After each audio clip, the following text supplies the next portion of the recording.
Boom, hello and welcome to the Executive Protection Lifestyle Podcast, Season 3. With your host, Byron Rodgers. This podcast is dedicated to the executive protection practitioner, the private security professional. In this podcast, we're going to talk about the mental, emotional, psychological, physiological fitness that goes into being an efficient and effective executive protection agent. Whether you're in law enforcement, whether you're a mom that's looking at how to protect her children or a father that's focused on how to protect his family, I believe this podcast has something for all of you. We might even get into some tales from the crypts of true Hollywood stories from time to time.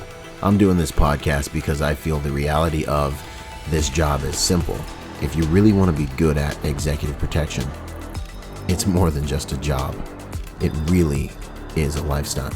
And those of you who've been in the game for any serious amount of time, you already know what I'm saying is true. So if that sounds interesting to you, enjoy the show. Out. Boom! What's up, you guys? Byron Rodgers here with another episode of the Protected Podcast. I've got an honored guest, Michael Janich of Martial Blade Concepts. How you doing, sir? I'm doing well. How about you, Byron? I'm excited. I'm doing real good. It's an honor to have you here. You got over 40 years of experience in the game, teaching, integrated martial arts of many different types, blade stuff, hand-to-hand stuff, and point shooting. So I'm extremely excited. Well, thanks for having me. I appreciate it. I'm honored. Yes, sir. You've been in this stuff longer than I've been alive. You know more about martial arts than I know about life. All those aches and pains are worthwhile now, I guess. Yeah. So it's an honor to learn from you, sir. I guess we'll dig right into it with the first question. And I love this question because it's about understanding the man behind the work. Who would you say you are at your core? Like, who's the guy behind all the stuff, I'm the guy, probably the best way to describe it is I'm the guy who loves his family, cares about his own personal safety, and has embraced reality deeply enough to know that when bad things happen, I'm on my own. Yeah. And you have a really nice haircut. I'm a hero, man. Right?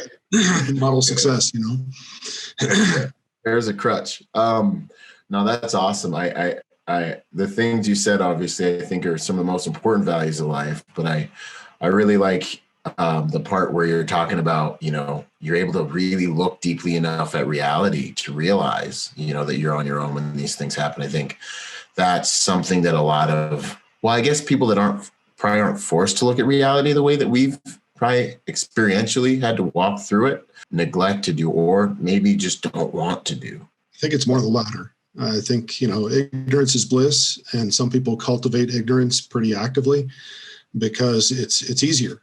It's one of those things where, hey, something bad happens, I'll dial 911, police will helicopter in, fast rope down, everything will be great, I'll never get hurt. It's all going to be good, and it doesn't work that way. And people don't like to be disabused of that fantasy.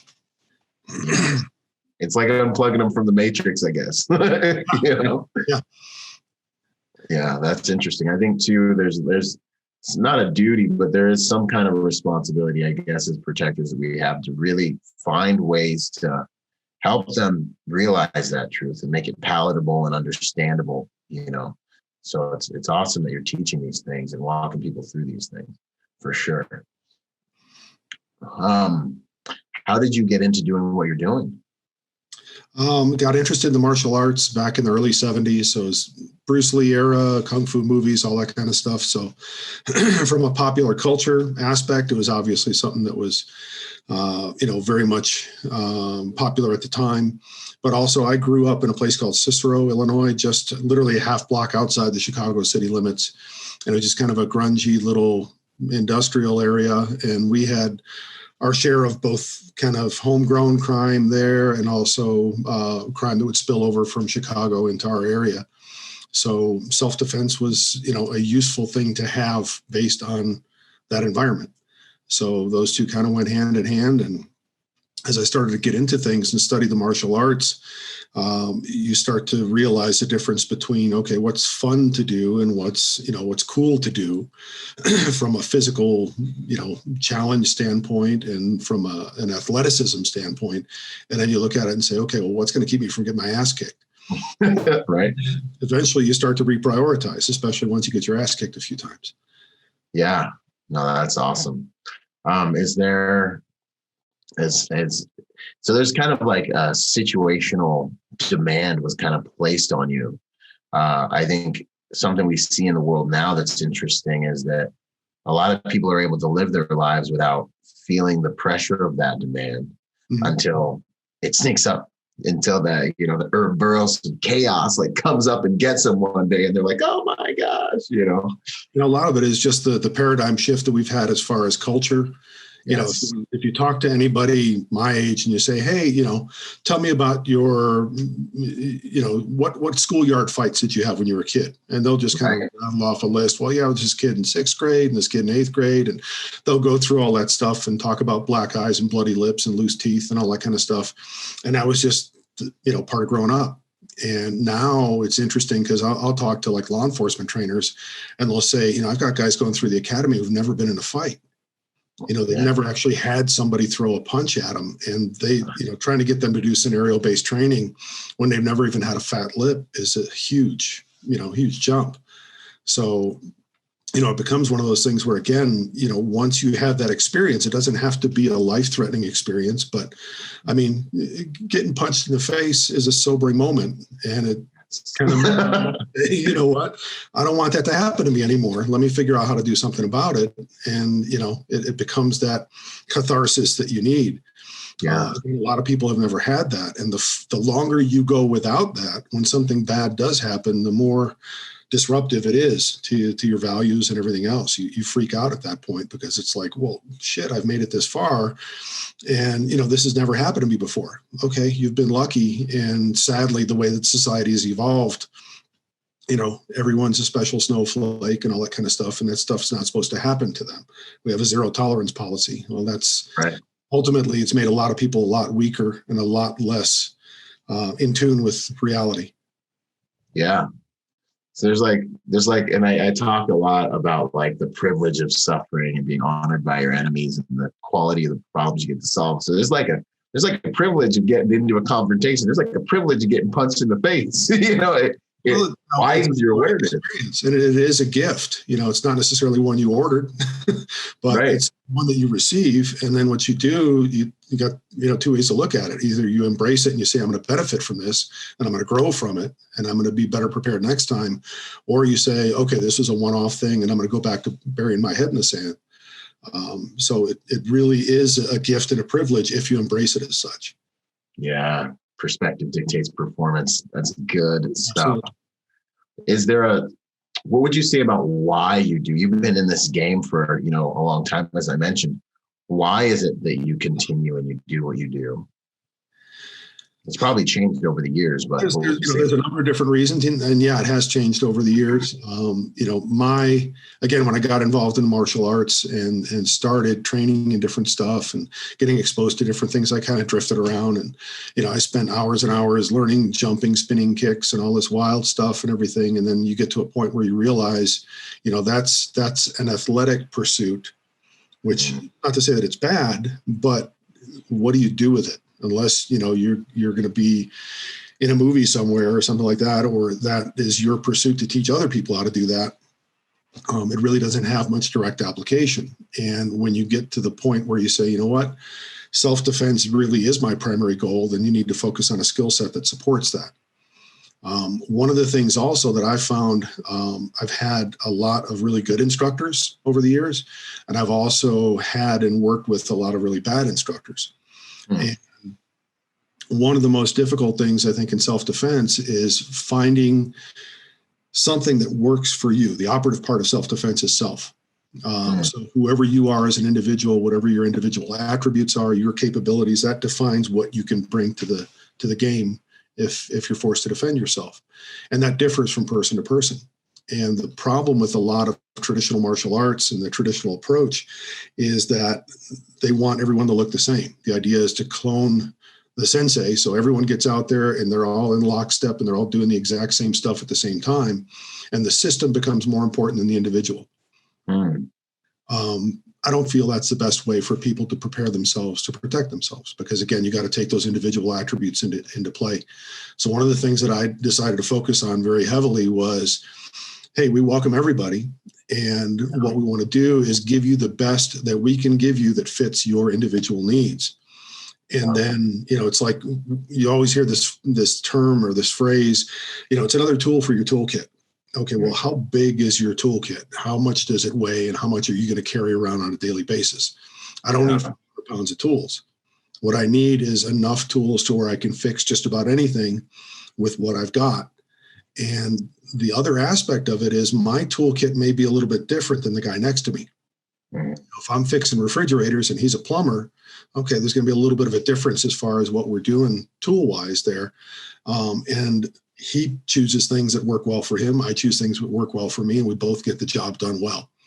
So I think taking that mindset and, getting people to embrace that is much more empowering for people who are really looking for self-defense capabilities than the idea of, okay, you're going to be another Shotokan black belt or Brazilian Jiu-Jitsu black belt or whatever it might be, and you're going to fight like everybody else. The saying that we have in NBC is, you don't have to fight like me, you just have to fight well. Man, golly, there's me so many one-liners coming out of this, I can already tell. Self-defense is about self. You don't have to fight like me, but you got to fight well. This is outstanding. I think it really tackles a huge part of the equation. It may be even something that stops many people from getting into self-defense or investigating it because they just don't think they have the physical potency. But from this perspective, it's learn to use the tools you have and learn new tools that apply to your situation, dictates tactics, all those things. Man, that's very important. That's awesome. Tactical background, real quick for everybody. What do where the lineage, what's your tactical background, sir? So again, I got into martial arts early 70s. And what was cool about it, the martial art that I first started studying was called American Self-Protection, ASP. So it's a guy his name was Evan S. Baltazzi. He had very high ranks in traditional martial arts, especially for that time. So judo, aikido, savate, Western boxing, very accomplished at those. And what he did was try to distill them down into a more practical system that got rid of a lot of the dogma and a lot of the bad aspects of the martial arts tradition. So a lot of people who were attracted to that system, I did it because it was all I could afford. But a lot of the instructors we had were already accomplished in other systems. So we had guys who were black belts in Taekwondo, Kyokushinkai Karate, Jiu-Jitsu, Judo, all this other stuff. So when we do a typical workout, we go for like an hour and a half or so and do the ASP stuff. And then the last half hour, one of these guys would get up and say, hey, this is some stuff that I cherry picked from, this other martial art that I studied. Let me show you some cool stuff. So it gave me a really nice, open-minded approach right off the bat. And I learned a lot from that because I learned, to kind of get beyond the system and the limitations of the system. But with that mindset, one of the things that scared me the most was being attacked by somebody with a knife. And mortifying. Oh, yeah. The techniques that we were learning in the system were not very good. We would try to amp things up and make them more realistic, and they invariably fell apart. So I went to the instructor and I said, hey, our counter knife techniques suck. I want something better. And he said, if you want to learn how to defend against a weapon, learn how to use the weapon. And I'm like, okay, cool. Let's learn knife. Yeah. It was mid-1970s. He was a former Army Ranger, so he had some military-style knife fighting stuff. He showed us a little bit. But this was right around the time that Soldier of Fortune magazine came out. The first books that had been published on knife technique since World War II were being published in the mid-70s. So Secrets of Modern Knife Fighting, Complete Book of Knife Fighting, stuff like that. And one of my training partners told me, hey, you need to check out Soldier of Fortune magazine because they have some stuff in there that might be of interest to you. Check that out. Found out about Paladin Press. started ordering stuff from Paladin Press and started building my library.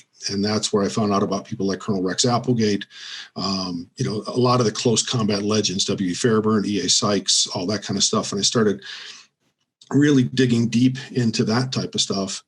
And that became a huge part of just getting grounded, I guess, in the combative side of self-defense. And again, with, like-minded training partners and stuff like that, got out there on the mat, gave that stuff a try, figured out what worked and what didn't, and what we kind of wanted to embrace. Joined the Army when I was 17. So I was on the intel side. I was a Chinese Mandarin and Vietnamese linguist. So I was in signals intelligence, worked at NSA for a number of years, worked at NSA's collection station, Field Station Kunia in Hawaii.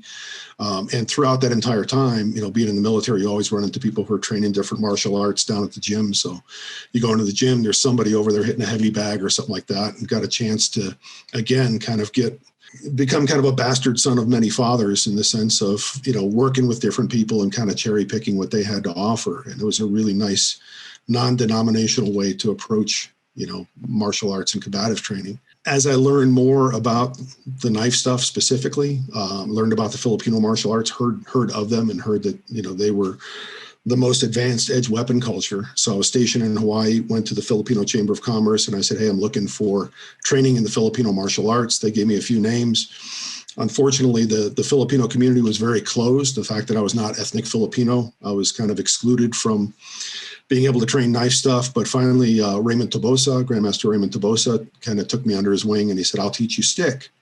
And I said, well, sir, I really want to learn knife. And he's like, no, I'll teach you stick. And it's like, that kind of started my passion for the Filipino martial arts. And taking that plus my background as an intel analyst, what I did was started analyzing the Filipino stuff, because their saying is that essentially the movements are all the same. The mechanics are all the same. You simply adapt to the attributes of the weapon. So wood seeks bone. Basically, if you have a stick, you're breaking bones. If you have an edge weapon, steel seeks flesh. So you would cut fleshy parts. So it's like, okay, cool. I'll take the stick stuff and I'll make that into knife technique. And that became kind of the roots of what became martial blade concepts. And continued to train when I was stationed in Hawaii the second time, trained in Sarada Eskrima, which is the strongest basis I got in the Filipino martial arts. And then when I left government service, went to work for Paladin Press in 1994. I'd already written a couple of books for them, and they were looking to start in-house video production. And specifically, they wanted me to work with Colonel Rex Applegate. So Colonel Applegate, I'd read his books when I was a kid, taught myself to point shoot with a BB gun from the stuff that I learned from his books. So ended up working with Colonel Applegate, and I was one of really the only person at Paladin who took an active interest in the subject matter. So the Colonel really took me under his wings and became a mentor for me. And during the 10 years that I was with Paladin, I also got kind of a graduate level education in the martial arts, working with people like Kelly McCann, Jim Keating, Kelly Warden. From the shooting side, Jim Cirillo, Louis Auerbach, Gabe Suarez, just some of the best names in the business. Got to work with them on video projects and really crawl inside their heads to figure out how they approach the problem. And that became a huge part of my training as well. Outstanding. So this whole martial arts is about you has really kind of been the premise, because you've taken from all these different arts and just absorb what's useful, disregard what's useless, add what is essentially your own Bruce Lee, kind of the whole thing over the spectrum over the years. Well, I think one of the things that people fail to realize sometimes is that every martial art was created by somebody. Okay. And in a lot of cases, when you study a traditional martial art, you're studying something that is an established tradition. And although you look at, the revered masters that, came before you and everything, they're more icons than they are instructors. One of again, you like the one-liners, but one of the sayings that I have when I teach is the greatest qualification that many martial arts teachers have is that they're dead and they don't have to answer questions anymore. Right. They got off the hook. Right. Exactly. So basically it's like, hey, do it my way, especially in the traditional martial arts. It's like, this is the form. This is what we do. And it's like, well, why do we do this way? Oh, you're a bad student. Shut up. Do what I say. And you have this disciplinarian type of thing that overrides actual learning, because you can't ask a fair question. Wow. No, that's good stuff. For those who don't know about Colonel Rex Applegate, what would you say about him? Just so they get some idea. So Colonel Applegate, if you don't know about him, then you owe it to yourself. If you're serious about military history, combative history, and everything else, basically Colonel Applegate, his great grandfather was one of the trailblazers on the Oregon Trail. So his lineage as an American patriot goes back generations. Colonel Applegate grew up in Oregon. Basically before World War II, he was going to college on the ROTC program, was getting ready to get out and get his commission in the military right around the time that our involvement in World War II started. Colonel Applegate was a big dude. He went into the MPs, and around that time, we decided, the U.S. decided it was time to get into the war and also to get into the intelligence side of things. So Wild Bill Donovan was basically tasked to set up what started off as the COI, Coordinator of Information, later became the OSS, Office of Strategic Services. And what he wanted was essentially to set up spies and a spy network and spy training in the same vein as the SOE, Special Operations Executive, the British counterpart, which had been going for a number of years already in World War II. So Colonel Applegate was specifically chosen and recruited by Donovan to be the close combat trainer for the OSS. So he basically brought him to Washington, handed him a suitcase with $50,000 in it and said, learn everything there is to know about close combat and teach our guys to do it. So he became the close combat trainer, went over to the UK, cross-trained with W.E. Fairburn and E.A. Sykes. So they were Shanghai Municipal Police, were kind of the grandfathers of a lot of kind of modern tactics and SWAT tactics and stuff like that. Designers of the Fairburn Sykes Commando Dagger, and they were called back to the UK because they were training the Home Guard and also training all the SOE guys. So they had decades of experience in Shanghai as far as close combat and dirty tactics and that type of thing, and the Brits felt that's exactly what they needed for their commandos. So Colonel Applegate cross-trained with them, came back, and he basically was the close combat trainer for the OSS, and then later the MITC, the Military Intelligence Training Center, which was kind of the broad-based intelligence gathering, intelligence operatives training that we had during World War II. And did that during World War II. After World War II, he settled in Mexico for a while, was a major arms importer for Mexico. He was also a consultant for the Mexican Army as far as riot control. So became one of the foremost experts on riot control. And basically what he did was he kind of took his pedigree as a close combat trainer, equipment designer and everything else. And he continued that for another 50 years after World War II and continued to design knives, continued to point shooting and his doctrine and everything else, and really continued to be an educator and a really strong influence in the tactical community for 50 years after the war. Wow. What a man. Outstanding. And then just real quick, books you've written. I know you've written a few. Would you mind just dropping some titles and some one-liners on real quick? The first book was on blowguns, which was an interest of mine, Blowguns, Breath of Death.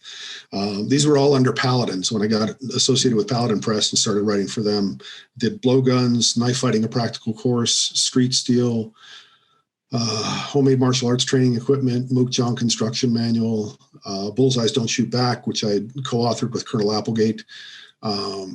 Did a book on learning languages. There's about a dozen of them. I wrote a book on called The Best Defense after I got involved in the Best Defense TV series.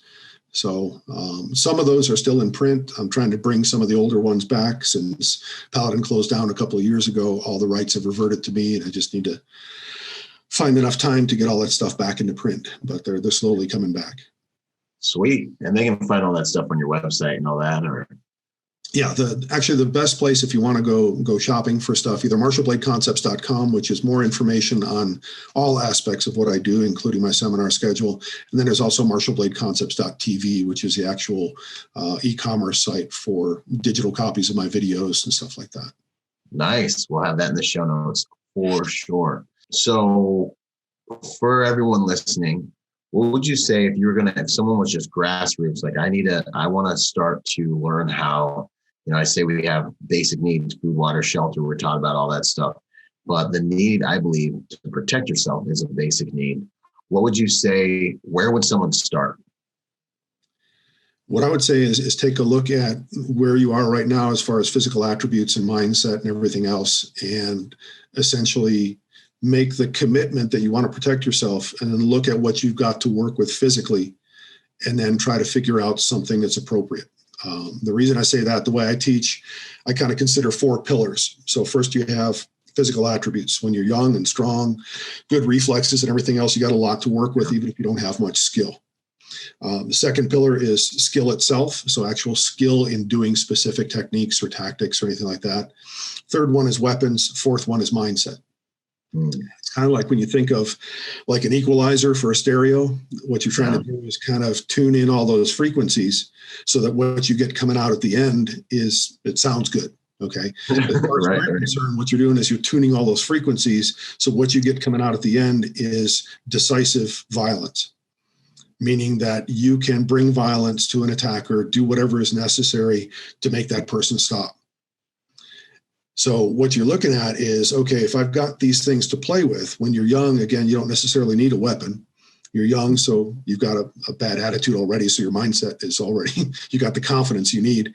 You may not have skill, but you got great physical attributes. Boom, you've already got the output you need. As we get older, if we get injured, or if you have any kind of a physical limitation due to, again, injury or illness or whatever else it might be, your physical attributes may diminish. But if you train regularly, your skills go up. So again, you get that good output and you're good to go. If you get to a point eventually in life where it's like, you know what, doing stuff unarmed, I'm either too old or too frail or too injured or whatever else it might be, dealing with something unarmed may not be the best option. So now what you have to do is introduce those weapons. And again, ideally, the training has been ongoing to learn how to use those weapons as you go. But you now have a lower threshold of response as far as dealing with a threat to where introducing a weapon makes more sense. So looking at things that way, there's a lot of misconceptions about martial arts and self-defense. You know, if you're a small framed female, you know, you weigh 100 pounds and you've got limited physical attributes to work with, you may be very determined and have a great mindset. You may be fit, but the amount of force that you can actually bring into play, even if you had high skill, is going to be limited. So, you know, a woman like that is going to have to bring a weapon into play sooner to be able to have that equalizer and get the output she needs. You know, same thing if, you know, you're 50 pounds overweight and you don't have the cardio and all this other kind of stuff. The idea that you're going to join a class and say, well, I'm going to get fit and then I'll eventually be able to learn how to defend myself. What if you get attacked between now and then? It doesn't do you any good. So again, accepting that reality and saying, okay, right now, maybe the best thing to do while I'm learning how to hit people with my hands, I'm going to carry pepper spray. And I've got a less lethal alternative. Somebody, you know, if I get in a situation where I need it, I'll paint them orange and then get away until I get to the point where I've got the empty hand skills to be able to solve the problem in a different way. Wow, that's awesome. I was gonna throw that female question at you, and you just handled it. You know, because it's something I get asked quite a bit, and the way you explained it is extremely, it's on point. That's perfect, because that physical potency issue is something that you have to look at accurately if you really want to be able to get the desirable result. Again, people talk about reality-based self-defense all the time. Well, reality-based self-defense starts with reality. Right. So, you know, it's like, you know, if I'm running a class, I'm telling people, hey, work with different partners in the class. It's like, well, I came with my buddy and everything. It's like, no, this is important, because what I want you to do is to work with a guy who's bigger, work with somebody who's smaller, work with, you know, everybody you've got, so that you can try your techniques on people of different sizes and strength levels. And what that does then is it gives you, you know, again, people talk about awareness all the time. Part of the awareness that we need to cultivate is, where do I stand as far as sizing myself up with the rest of society? Right. So if you are of smaller stature, then that's your reality. You know, you can't ignore that. So you can get stronger, but you can't get any bigger. Your arms aren't going to get any longer. You know, nothing is going to change as far as that goes. And you're going to hit a point where you're kind of maxed out as far as whatever you bring with regard to physicality. Okay, great. You know, so if, again, we look at what output do I need as far as effective violence, if you can't hit that threshold, you need to start supplementing with weapons and other stuff. And it also, when it comes to justifying that in self-defense, you say, why did you use pepper spray against this guy? And it's like, you know what? I've been training for years. I'm a smaller guy. or I've got, a physical limitation. I had a knee replacement. Torn meniscus, whatever it might be. I've got something, I couldn't run away, and therefore my physical attributes diminished my capability, and I needed to make up for it in some other way. Right. And that experience and that information comes through training. That's awesome. Understanding where you're at on this kind of the spectrum of that physical potency helps you intelligently understand what tools to implement and when. So like this whole kind of going out and buying a gun culture is like, okay, but understand all your force options, how and when to use them. I always tell people, they're like, what gun should I buy? I'm like, I think the bigger question is what training you're going to invest in, Yep. Or what gun are you actually going to carry? Yeah, absolutely. Yeah, that's the first question. Okay, do you just want a placebo? Okay, buy something cheap and spend your money on something else because you're not going to carry it anyway. Right. Yeah, that's awesome. And if it just makes you feel better, while it's sitting in your sock drawer, doesn't matter what you buy. Yeah, no, 100%. And then kind of on the handguns thing, you mentioned point shooting a little bit. What would you say about point shooting? Kind of a quick 101 on that. What is it and how is it It's a going to huge work? component for point shooting. The main thing that I would say with that is, again, there's so many people hear point shooting and they're like, oh, that's bullshit. It's hip shooting, it's spray and pray. There's this immediate jump to judgment. Mm-hmm. What it comes down to, I'm a big believer in precision of terminology. Okay, so when you give people poor words to work with, they have poor ideas.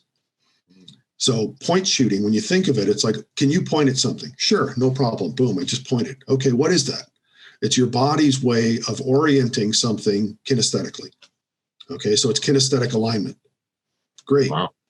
Can we agree on that? Sure. Okay. So if I point all the time. So if I put a handgun in my hand and I kept my index finger straight along the frame of the handgun and I pointed with my index finger, am I pointing the gun accurately? Yeah.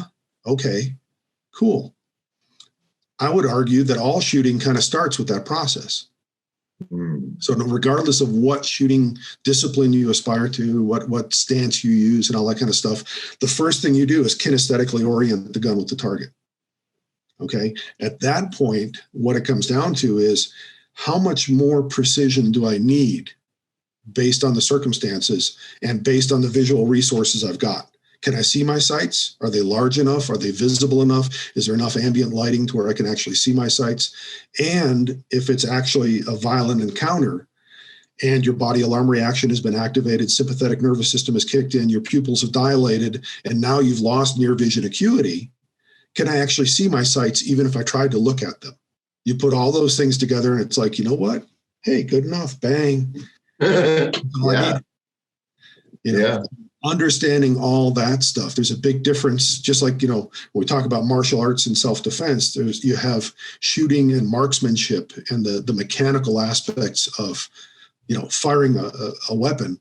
And then you have the gunfighting aspect of it. Two different worlds. Yeah. Okay. No, I dig that, man. And it's I've heard it myself. That's why I brought the question up, it's I'll point you and that's, yeah. And I'm like, okay. Interesting. It's always really interested me. But I think even from what you just said, that's something I'm going to start trying to implement on the range. One of the interesting things, and this is also for the people who are really adamant about sighted fire, and it's like, no, you need to be, laser focused on your front sight. And it's like, okay, cool. Let's talk about defensive shooting. So a little tangent here, but I think you'll like it. Yeah. So you're looking at a potential threat. You realize, okay, this guy raises up a knife. He's got a knife in his hand. I am justified. He's got ability, opportunity, imminent jeopardy. All this stuff falls into play. And you say, I can draw my gun and shoot this guy. So you draw your gun, you orient the gun, your visual focus switches now to that front sight. And then you decide to squeeze the trigger. Okay. Mm-hmm. Physiologically, our eyes can only focus on one plane at a time. So you can't get up in court and say, you know what? I was certain that he was still a viable threat at that point. Because you weren't looking at him. You were looking at the front. So you're front sight for fuzzy target, right? That's what we're taught. And again, we're talking about fractions of a second. Right. I mean, literally, if you had a sharp attorney who was going to say, well, why did you shoot this guy? It's like, well, he had the ability to kill me at that point. He was armed. He had a knife in his hand. Everything else fell into play as far as justifiable self-defense. And it's like, well, were you looking at him and the knife at the time that you squeezed the trigger? No, I was looking at my front sight. Okay, then how do you know he was still armed? We found the knife next to him when he fell. He may have dropped it before you shot him. You may have shot an unarmed man. You know, again, it's all very arguable from a legal standpoint. You know, we look at it from a self-defense standpoint and say, well, no, that's not what happened. But again, it all comes down to precise words and ideas. Right. What was that you said? You said something about precise concepts for precise, like the terminology breeds. Basically, precision of terminology. If you've got the right words, then you have the right ideas. If you start with bad words, you start with incorrect ideas. Outstanding. I love that. And then what is really the premise of martial blade concepts? You know, if someone was curious about that. So martial blade concepts, basically what it is it's taking proven concepts, techniques, and tactics, primarily from the Filipino martial arts, and then putting those into a modern self-defense context that also is very much focused on understanding human anatomy. So it's interesting when you look at, you know, traditional Filipino martial arts and stuff, you see knife stuff, you'll see them do things like, okay, this guy attacks me with a knife and I'm going to parry this, I'm going to hook this, I'm going to strip this guy's knife, disarm him, and then I'm going to stab him in the neck. And it's like, okay, that's really cool. That was awesome. Looks great. It looks great. You know, again, YouTube is going to blow up. Exactly. You know, so from a infotainment standpoint, it's awesome. Okay. But then you look at it and say, okay, fine. So what I did was I trained really hard in this stuff and then I was attacked and then I used it. Why did I end up in prison? So what you look at is, okay, this guy attacked me and I deflected and I did this and I disarmed him. Okay. So at that point, according to self-defense law, unless you can justify that he's still a lethal threat, meaning that there's some disparity of size and strength, he has a secondary weapon, there's some other reason that he remains a lethal threat once you disarmed him, at that point, you've eliminated the lethal threat and are no longer legally justified in using the knife against him. But the way you trained, again, you'll fight the way you train. I disarmed him and then I killed him. So you went from justifiable self-defense to assault with a deadly weapon to murder. So when you have a premise that is based on, oh, this is traditional Filipino martial art. Okay, great. That's based on traditional battlefield application of those skills. Which is a vastly different context than modern self-defense. Wow. So what you look at is, okay, in modern self-defense, what do I have to do? First of all, I have to defend myself effectively. And how do I do that? I have to stop the threat. So the focus is on stopping rather than lethality. Okay. I also have to look at this and I have to say, what am I going to be fighting with? I may be training with a foot-long dagger because that's what that traditional martial art does. But realistically, I may have a folding knife with a 3-inch blade in my pocket, and that's my fighting knife. So now what I have to do is take that knife, figure out what its destructive capacity is, translate that to human anatomy, and then look at the vulnerabilities of human anatomy that allow me to stop somebody decisively with the capabilities of that knife, and then be able to justify my actions afterward. Yeah. So really what it comes down to is what we focus on. You fight with the knife you actually carry. You need to understand the destructive capacity of that knife. You need to focus on stopping power. And to do that, you need to understand human anatomy and basically dispel a lot of the myths about knife stopping power and focus on what really works by listening to doctors rather than the internet or whatever. So we focus a lot on anatomy. Basically, we have 3 levels of stopping power. You have the muscular and mechanical aspects. So muscles pull on tendons to move bones. If you physically destroy any part of that connection, if you cut the muscle deeply enough, it can't contract. If you cut the tendons so that the muscle is disconnected from the bones, essentially you take away that physical capability. Second level is peripheral nerves. In order for muscles to move, the brain has to send electrical impulses to the muscle to stimulate it. If you cut while cutting the muscle, if you're also cutting the nerve, you've disconnected the brain from the muscle that it's trying to control. Again, you achieve instantaneous results. And then the third level, which is the most misunderstood, is blood loss. So when it comes to blood loss, people don't bleed quickly enough for blood loss to be a reliable sense of stopping power. It adds lethality and it can be a form of time-delayed stopping power, but it really doesn't happen quickly enough to be able to solve your problems in the short time span that we're talking about. Yeah, to survive the encounter. You might see you guys might bleed out right next to each other by the end of the thing.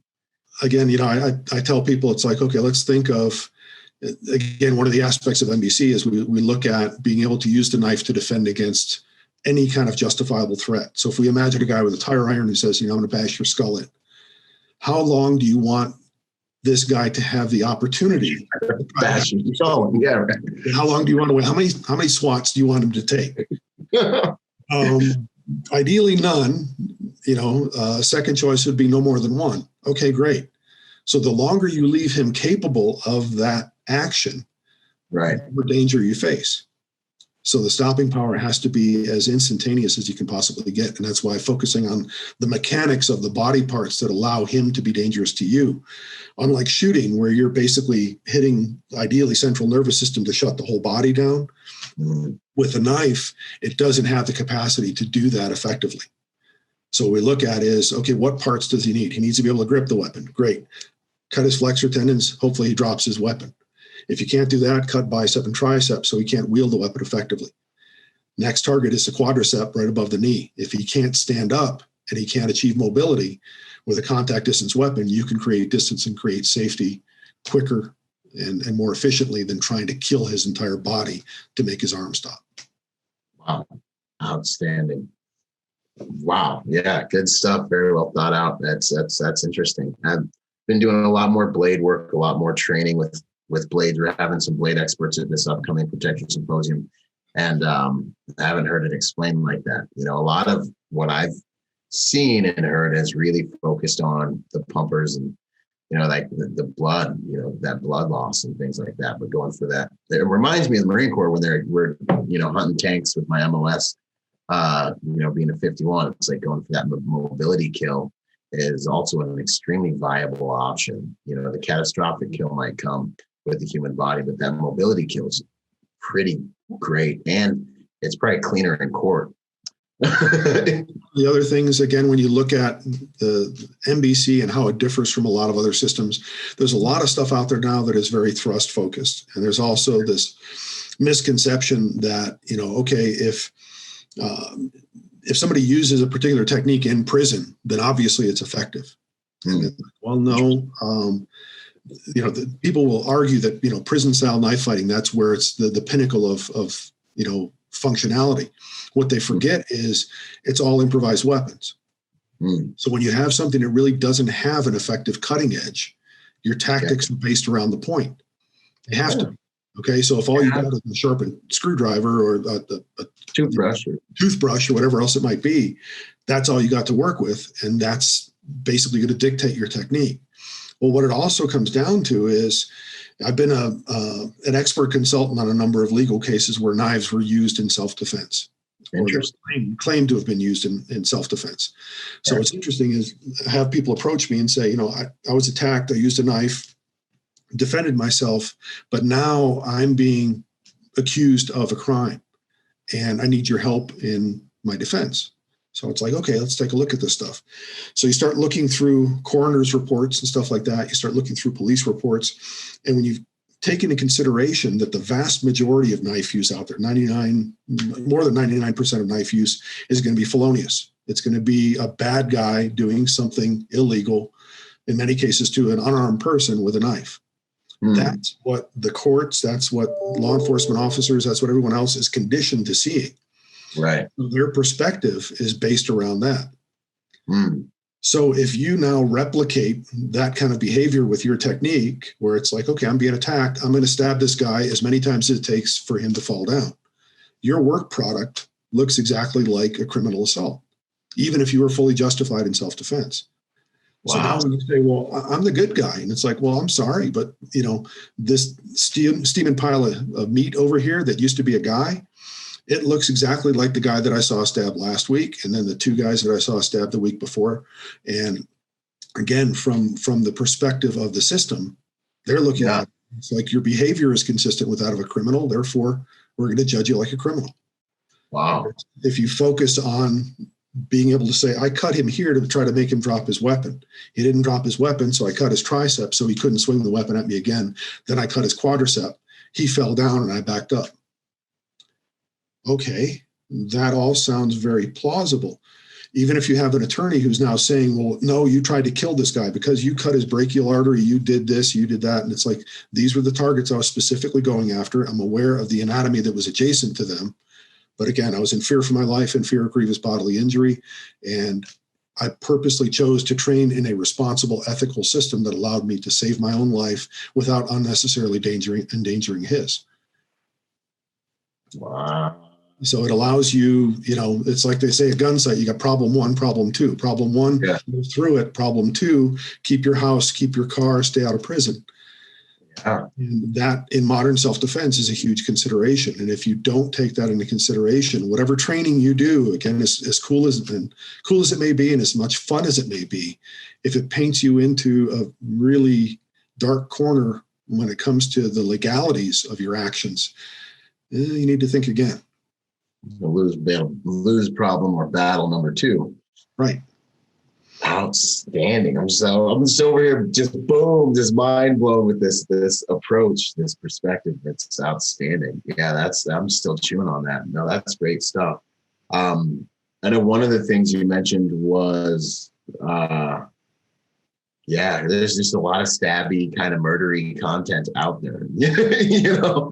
It also becomes one of those things where, you'd asked before, if somebody's looking for self-defense, what should they look at?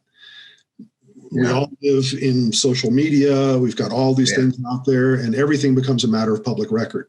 Okay. So when you have, one of the things I've tried very hard to do with NBC is to actively cultivate and maintain the impression that we're the good guys, because that's what we're committed. So when you have something that it's like, hey, here's this system that they're kind of cultish, as far as, they're talking about tribal this and tribal that and everything. And they all wear, skulls and flames and all this wild stuff and everything. And they've got kind of a sketchy look to them and everything. And it's like, I keep seeing these videos of this guy talking about, doing these techniques, and he's demonstrating everything on somebody who's not, either a training partner without a weapon or a Bob, where it's like, when I attack, I do this. When I attack, I do this. And what you've got now is essentially, if you put that, they always say you're going to be judged by a jury of your peers. That's not the case. For you and me, that means walking into court, everyone's wearing an NRA hat, reading SWAT magazine or whatever it might be. And it's he's innocent. He's good to go. That's our peers. Yeah. Really. Okay. Instead, you get some little old lady in there who's a nice lady, but she thinks fighting is bad. So you got to convince her that, you know what, ma'am, I was in fear for my life and I had no choice. I had to do what I did. And I'm a good guy. I did things as responsibly and ethically and as morally as I possibly could, while still ensuring that I could live through it. You should start showing her some videos of, well, wait a minute, here's this guy, he looks kind of sketchy, and all he does is stab, stab, stab, stab, stab. It looks like he's the murderer. You don't want that kind of guilt by association. Yeah. So, and whatever you choose, you need to take a look at what the public image is of that system and everything that goes along with it. Do you really want somebody showing that when you're in court trying to defend your actions and you're saying, well, wait a minute, I'm a good guy. And it's like, okay, then why do you associate with this type of behavior? Right. Wow. Those are some great points, because perception becomes reality.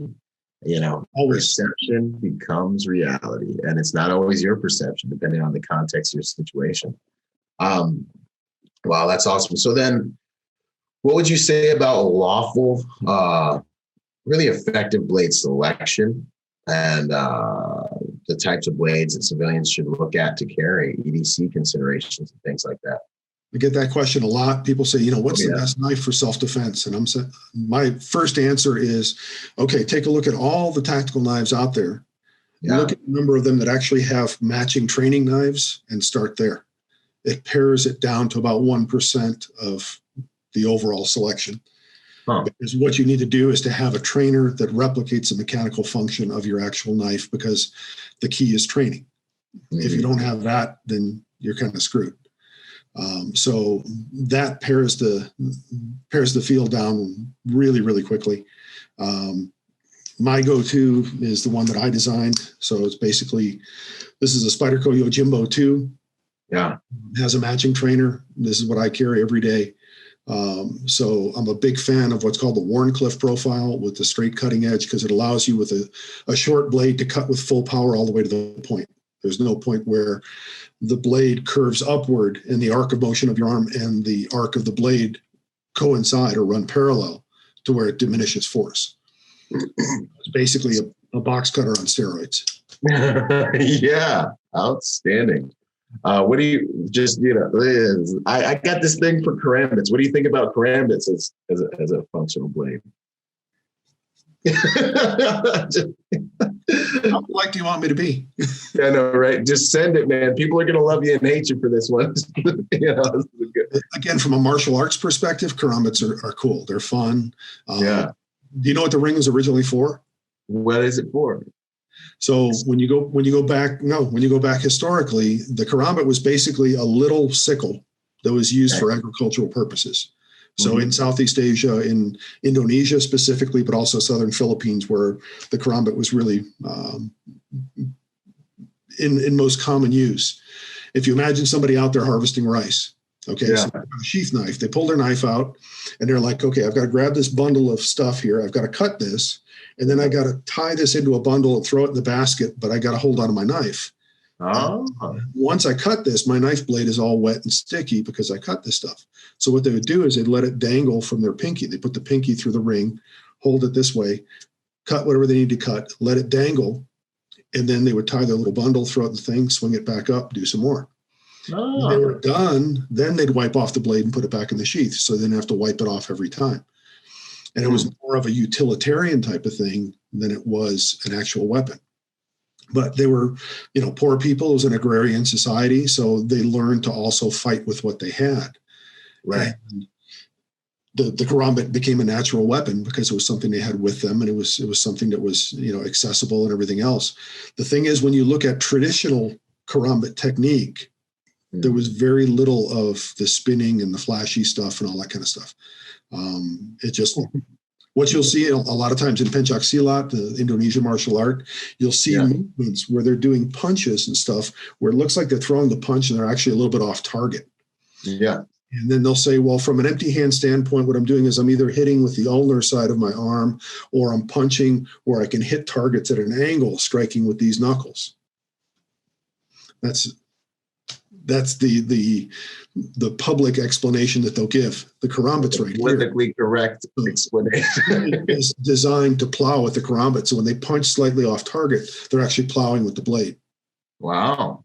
So a lot of the movements are actually designed to look like punches, because they're actually cutting with the blade. But again, when you look at going back to the Warncliffe, okay. So with this, when I'm cutting with this, if I'm applying pressure here, I'm applying pressure is increasing all the way to the point. Okay. Right. If I turn this over to where you got either a curve or like an Americanized tanto type of thing, if I were applying that same pressure, nothing. Because at that point, the motion of my arm and this portion of the profile of the edge run parallel. So there's no longer any pressure.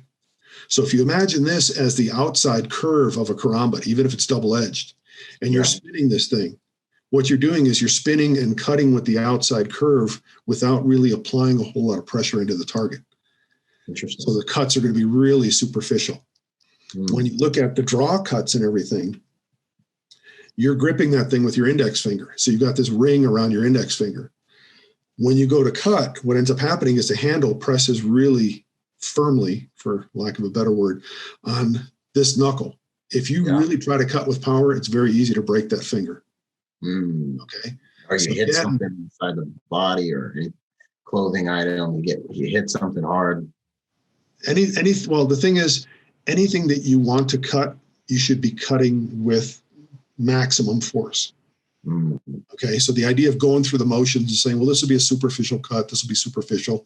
Again, if your targeting is proper, whatever you're cutting, you should have a clear understanding of what the physiological damage is you're trying to cause. Okay, so if you wanted to cut through somebody's bicep, for example, you say, okay, I'm going to cut his bicep. First of all, why are you doing that? Well, the bicep bends the elbow, which means that if he's wielding a weapon with that arm, he can't rechamber his arm to try to hit me again. When you look at the inside of the bicep, you've also got all the nerves that come through that feed the rest of the arm. If you cut the peripheral nerves, you can literally destroy the brain's ability to control the arm. And you also take the brachial artery, which is 10% of your blood flow. Okay, so viable target. That's all good. Yeah. But you have to cut deeply enough to hit all those targets, all those. That package, target package, basically. Exactly. You look at all that stuff, and it's like, how much force does it actually take to cut through the bicep? Well, the way to validate that, one of the things we do in NBC is a thing called pork man. So what we do is I get about a 5-pound pork tenderloin, butterfly it, put it over a dowel rod, tie it on with a bunch of butcher swine, and wrap that with about 30 layers of saran wrap, and then tape the ends down. So what you end up with is a piece of meat with a big piece of bone in the middle of it, and then cover that with some jeans or the sleeve of a jacket or whatever else it might be. And it's like, okay, this is what I have to cut. I have to quantify the destructive power of my knife. So then you take your knife and you cut and you say, okay, what did I get? Did I actually cut to the depth necessary to hit all the physiological targets that I'm trying to achieve with my tactics? Yeah. Okay, so I've done that thousands of times. That's a big part of evaluating knives. It's a big part of evaluating the destructive capacity of knives when I teach. So that is one of the demos I do in every seminar that I do, to get people to wrap their heads around what you're actually trying to achieve. Wow. What's funny is you'll have people in the back who say, hey, any questions? It's like, well, I got my knife here. Could you give this a try? I'm like, sure. And then you take a swat and it's like, here's a crease in the denim on the outside, or here's a little tiny cut. And it's like, well, saran wrap popping through. Yeah, I mean, they're all disappointed because it's like, hey, I paid all this money for this knife. And it's like, yeah, sorry, man, I'd rather you find that out now than later. And I've done lots of live blade cutting with karambits, and karambit design varies a lot from one to another. Some are better at some things than others. Some aren't very good at anything at all. Especially when you look at folding karambits, the idea of spinning something, to cut on extension, because theoretically what you should be doing is you spin it out, you have a cut on extension with the back edge of the blade. As you pull back, you have the second cut with the concave edge. And then as you bring it back into your hand, you have a third cut with the concave edge. So the theory is 3 cuts for each one of those spins. But the thing is, if you really don't have good edge geometry, if you really don't have sharp edges, or if you have a folder that can't have a sharpened back edge, right, now that initial spin is just, you're burning calories for no reason. You're not accomplishing anything. So it's like, okay, why do I have a folding karambit? What does it really do? And again, might as well put the final nail in the coffin. But when you look at it, it's like, okay, if I showed somebody this, I could arguably say, well, the blade like this, it's kind of like a Stanley utility knife you get down at Home Depot. It's kind of the same shit. Okay, box cuttery looking. Yeah, it's something that they can kind of relate to, and they may still look at it and say, well, I've never seen a pocket knife like that, but at least they have a better frame of reference. You show them a karambit, and they're like, murdery looking. What the hell is that? And then again, you're up there in court, and it's like, well, this is a purpose designed weapon. When you look at knife laws and everything else, some laws specify that you can't carry a knife that is a purpose designed weapon. So it has to have plausible utilitarian aspects to it. The identity of the karambit these days is much more identified as a weapon. There's plenty of, you take a look at, John Wick 3 and all that kind of stuff. You got that final fight scene. There's karambits flying all over the place. All they got to do is throw one of those in there. It's like, see, look, the bad guy's using that knife. You're a bad guy. Guilt by association. Wow. The story behind your blade, the purpose, the story that comes with any weapon you just select is very important. Yeah. Interesting. Again, if you want to be considered as a good guy or gal, then you need to stack the odds in your favor. So you create, like you say, perception is reality. Yeah.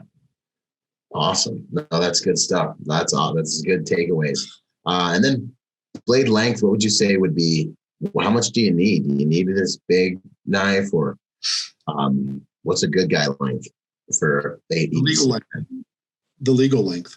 So I mean, again, what it comes down to, you don't want your start of your claim to self-defense. You don't want to start that with a felony in your pocket. Right. Okay. So the idea that, I was justified in doing everything I did, but I did it with a knife that was technically an illegal weapon. Yeah. That weakens your case. Quite a bit. Okay. So what you do is there's the best thing I would suggest for your viewers, there's a thing called Legal Blade. So if they go on to, kniferights.org. So kniferights.org. And you'll see a thing for the Legal Blade app. It used to be a smartphone app that you had to pay for. Blade HQ actually sponsored the 2.0 version of it. So they developed the app and everything. And what's cool about it, when you look at knife laws in the US, you have all the state laws, but then just like with guns and everything else, just like with other weapons, unless the state preemption, what that means is the state law takes priority over any laws of smaller jurisdictions. Okay. When you look at states like Illinois and Massachusetts, you have a state law, but then Chicago and Boston have much stricter municipal laws. Okay. So when it comes to tactics, I still have family that lives in the Chicago area. My daughter used to live in Boston, so I used to visit her pretty frequently. And whenever I would go and visit there, I needed to carry a knife that is legal to carry. So a 2.5-inch blade length limit was all you could get. So what I did was I actually took one of these, ground the blade down to 2.5 inches. So now the knife was exactly the same as far as its configuration and everything else. Handle was exactly the same size. All my training, all my skills and everything else translated to that, but I had a blade that was 2.5 inches long. So what I would recommend is for people in choosing a knife to go through that same process, take a look at Legal Blade, download the app. And what it allows you to do is you say, okay, I live in this state.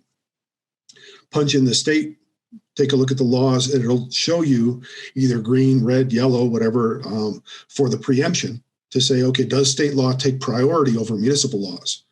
If it does, then you're good to go consistently throughout the state. If it doesn't, then you need to look at, okay, what are the cities that are listed as exceptions to the state law? And then if you travel to those cities or live in those cities, then you need to make sure that you can change gears accordingly. So unfortunately, it's a really complicated thing because the states all have their own laws and everything else. Plus, a lot of it is still open to case law interpretation and everything else. But the bottom line is choose a knife that has a trainer, and then choose one that has a blade length that is legal where you live and where you typically travel. And what that does is it shows that you, as the good guy, showed due diligence in everything you did, and you were doing your very best to abide by the law. I'm a law-abiding citizen. Look, here's proof. Right. Man, wow, that's awesome stuff. We traversed 90% of the questions in that last run. That was great stuff. Small question about if someone's attacked and they do not have a blade, if you're going to say a few things about dealing with an attack like that, what would it be? So that, again, if we rewind back to how I got involved in martial arts in the first place, that was what scared me. So that aspect of things is still something that drives a lot of my training. In addition to MBC, martial blade concepts, one of the things that I'm most known for and also sought out for as far as training is counterblade concepts, empty hand defenses against knives. Yes. So it's been a consistent focus throughout my entire training career, but where it really gelled for obvious reasons was right after September 11th. Because obviously those events, the fact that, box cutters were used and everything else in a secure environment, the idea of unarmed defenses against edge weapons became near and dear to a lot of people's hearts for, unfortunately, a very cathartic reason. But anyway, the CBC side of things, I've been very honored to have a lot of people from the law enforcement community come to me because they have looked at what they've learned through their defensive tactics program. And they're like, you know what, this doesn't cut it. I'm going to do some research and find something better. And then they would come to me. I had a lot of guys, a number of my certified instructors are from the New Jersey State Correction System. Mm-hmm. Because they run into that all the time. And these guys were like, this is the best stuff we found. We're going to go through the entire process, become certified instructors so we could bring this back and teach it to our guys. Wow. The basic premise of CBC, again, it's a logical progression. We call it an order of operations. First, you minimize damage to you. Secondly, if you can debilitate the attacker in some way so that you can at least buy a little bit of time to earn your draw and be able to draw an equal or better weapon, then you bring your weapon into play. If you can't do that, then essentially what we look at is limiting the mobility of the weapon-wielding joint or the weapon-wielding arm to one joint, the shoulder. So you essentially keep him from being able to have that mobility that will allow him to continue to attack you. Once you've done that decisively, create a power base and essentially rain blows on him to break him so that you can take him out of the fight and then create distance and create safety. Wow. You notice that disarm is not included in that process. Right. So again, with traditional Filipino martial arts, lots of knife strips, lots of disarms and all this other kind of stuff. Again, that works great, provided they have a large enough weapon to project anything out of their hand. When you start trying those same techniques against, like, I have a whole collection of training knives and other tools and stuff like that I use in training. One of the fun things to do when you get people who are trying to do that type of stuff, I took a box cutter, replaced the blade with a dull steel blade. I actually took a thick, 1/8-inch thick piece of steel, made a training blade out of it, but put it into the box cutter. Yeah. So ratchet the box cutter open, you hand it to his partner, and the guy's eyes get real big, and it's like, it's okay, it's a safe trainer, but show me your strips now. And now you have these guys trying to do all these sophisticated techniques, and realistically, they'd be cutting the snot out of their hands because they don't have the leverage to do that. Yeah. When you focus on the arm itself and you focus on immobilizing the arm and controlling the entire arm, doesn't matter what the weapon is. So again, we try to take all those things out of the equation to make it as all-purpose as possible. Outstanding. Good stuff. Wow, I think that's a lot for everyone to chew on. That's outstanding. Entering the closing questions now. What is your favorite quote or mantra? You always leave everyone's minds when I ask this question, but do you have one, James? Actually, one of probably the best known saying of NBC, we have a lot of NBC isms, is what we call them. And the very first one is have a plan and work your plan. Have a plan, work your plan. So what it means is to actually have a plan to do something. So a lot of people will be like, well, I don't know what to do in this situation. Okay, great. Stop, think, war game it, and then create a plan.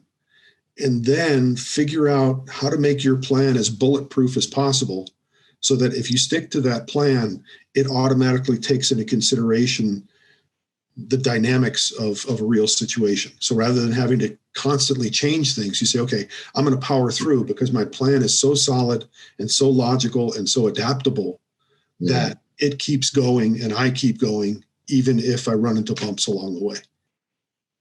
Outstanding. So build that thing, war game that thing, live in that kind of go fantasy and just war game it, use all your creativity for it. And it's also when you look at, the idea of all the way from, kind of the big picture approach to, okay, what is my plan, all the way down to individual skills. We look at it that way as well. So if you look at like a malfunction clearance or something like that, you say, okay, what's my plan? Well, basically I need to, get whatever is jammed in the chamber of this thing out of it. I need to make sure that I've got a good operating magazine and that I'm back up and running with the gun mechanically. Right. That's the principle-based approach. That's the plan. How you do that as far as the specific actions you take and everything, is it a type 1 malfunction, type 2, whatever it is, it's like, okay, I'm going to rip the magazine out of this thing. I'm going to work the slide. I'm going to make sure that, there's nothing in the way, and I'm going to get a fresh mag into it and chamber it. Whatever those mechanics are, that plan may mutate a little bit along the way. If you have two to work with, one hand to work with, whatever else it might be, again, the plan itself takes precedence. The mechanics that support it evolve or adapt based on the dynamics of the situation. But the better the plan, and the more you take those into consideration in your training, the smoother it's going to go in real time. Outstanding. Good stuff. Habit that you think people should look at that makes them better people or better protectors? One of the habits is to use YouTube, use any other kind of source of CCTV footage, and look at the reality of violence. Right. It's uncomfortable. It makes our skin crawl when you see something, but what you need to do is to look at it and say, okay, this is the way that predators operate. This is the viciousness, the ruthlessness that they bring to the table, and use that to inspire whatever actions you are capable of taking based on your personal plan. So if it comes down to something where you say, okay, if I ever ran into somebody like that, I don't know what I would do physically. Okay, great. Then be that much more committed to avoiding that type of thing, and tune up your powers of awareness, tune up your powers of avoidance and everything else, so that you can, look at the pre-incident indicators that are associated with it. Really just embrace the full brutal reality of actual attacks. So you can look at it and say, okay, this is what I'm up against. This is the nature of the problem. Whatever I do as a solution has to work in that context. Yeah. Outstanding. I love it. Good stuff. How would you like to be remembered, sir? When it's all said and done. As a guy with hair? No. Long gone. No, what I would like to be remembered as is this is one of the things I get from my instructors all the time, because I created an instructor program, and they're like, well, we want to be able to teach like you. We want to be able to do this like you. We want to be able to do that. I said, the first step in that is aspire to think like me. Mm. And they're like, well, I don't get it. And I said, it's what it comes down to, just like what we talked about a moment ago with the YouTube thing, is you want to look at the reality of a situation, and then you want to think through it logically and figure out what resources you have to be able to solve the problem or address the problem. Mm-hmm. That skill, that process, and that approach to things is way more important than, hey, here's my cool super secret technique that I came up with. Right. Because you're going to serve a broader audience. You're going to help more people. You're going to empower more people by having them look at who they are as individuals and teaching them to think and assess their own capabilities. I think that is really, the more instructors we can get to kind of think that way, the better we as self-defense instructors, as tactical instructors and everything else, I think the better we'll serve our audience. Because we're not creating excuses for people, but at the same time, what we're doing is empowering people who would otherwise be discouraged because we set a standard that really is not achievable for them. But it doesn't make them any less entitled to the right to self-defense. Right. People look at it and, like when I was involved in the Best Defense TV series, had Mike Seeglander next to me. So Mike, very imposing, strong guy, incredible shooter. Just all around, very, very capable guy. Right. And we'd have people come up all the time, and it's like, well, I can't do martial arts like you, and I can't do, all this stuff like Seeglander, and he could bench press a cow and all this other kind of stuff. Mm-hmm. And I said, right, you're who you are. Right. So the way that we structured the show, we always included the final best case scenario, which focused on awareness and avoidance and de-escalation and soft skills and everything that allows you to avoid having to use the physical skills. And I said, that message is for you. Yeah. You can't do what Mike does. You can't do what I do. Great. Don't stop trying. Keep trying to develop your physical skills to the best ability you can. But realistically, think about what you can do. Focus on that, and then come up with an appropriate plan. Absolutely. Self-protection is about self. That's outstanding. That's good stuff.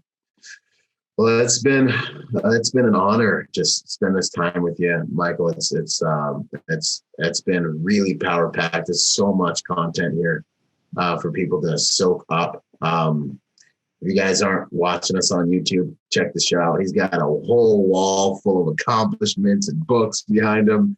It looks amazing. It's really been an honor to learn from you, sir, even in this brief show. So thank you so much for spending this time with me. It's an honor to be here. I truly appreciate the opportunity, and it's nice to connect with your audience. If there's anything that I can ever do to help you out, by all means, please reach out. Be honored. Outstanding. That means a lot. Thank you. What are you up to these days, and where can people find you, sir?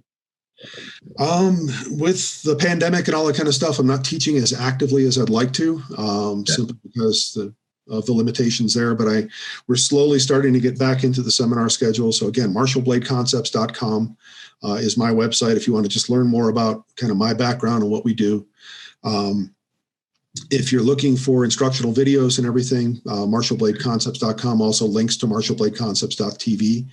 And it also has the seminar schedule up there. But probably the best thing, if you're really looking to kind of take a deep dive into the way that I approach things, we have a distance learning program. So the distance learning program, the way I always kind of explain it, when you take a traditional seminar, especially a martial arts or self-defense seminar, everyone kind of stands back about 20 feet. Instructor gets up, does his thing, and it's like, okay, partner up and give it a try. And then everyone turns to their partner, and it's like, I don't know what he just did.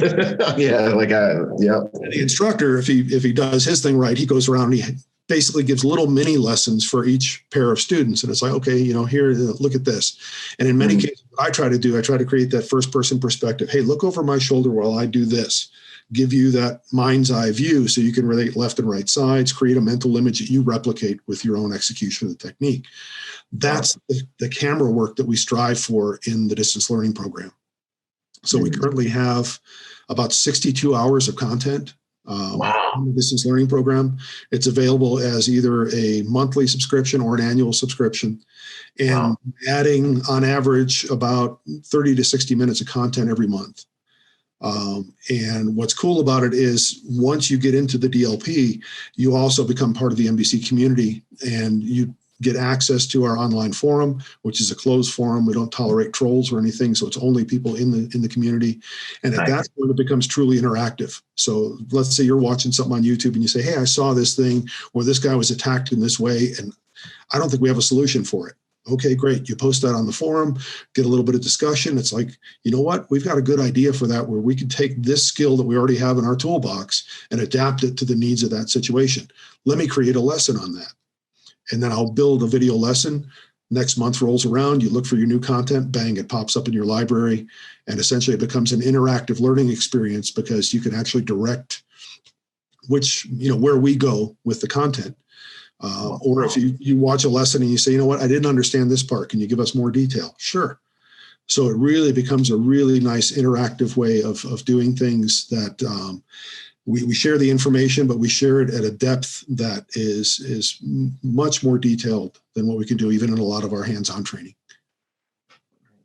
Man, that is a great concept. It's got community.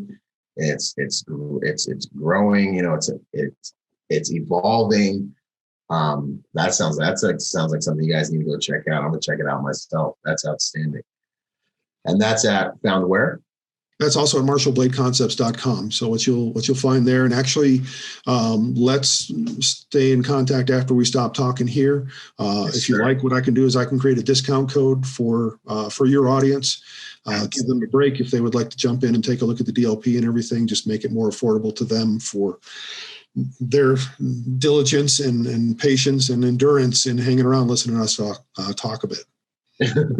Fantastic. We'll put all the details for that in the show notes, you guys, if you really want to get interested in that and take your skills to the next level. Thank you so much, Mike. That's been an honor. Thank you, sir. The honor is mine. I really appreciate the opportunity.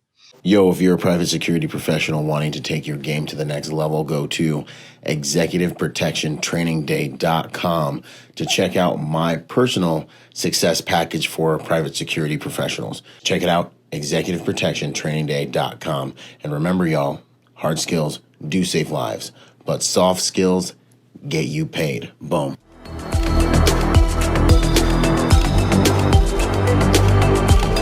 Boom. And to support this podcast, go to executiveprotectionlifestyle.com and contribute to our Patreon account. That Patreon account is what helps me make this podcast possible, contributing to this brand, what we're doing here, making it so that I can bring better guests on, making it so that we can plan more events and just expand the contribution to the private security industry, and also to making America a safer place. Do whatever you can, contribute whatever you can, because it makes all of these things possible. Thanks for those contributions. Yo, and before we go, I got a shout out to the sponsors, starting out with Primary Weapon Systems, PWS. They truly are the evolution of the rifle. Use Byron for 10% off. Grayman & Company, the most comfortable tactical suits in the game. Use Byron for 10% off with them. Ballistic Theory, You're going to start seeing a lot of stuff with me in Ballistic Theory because they got good ammo for good prices. Use Byron for my discount with those guys as well.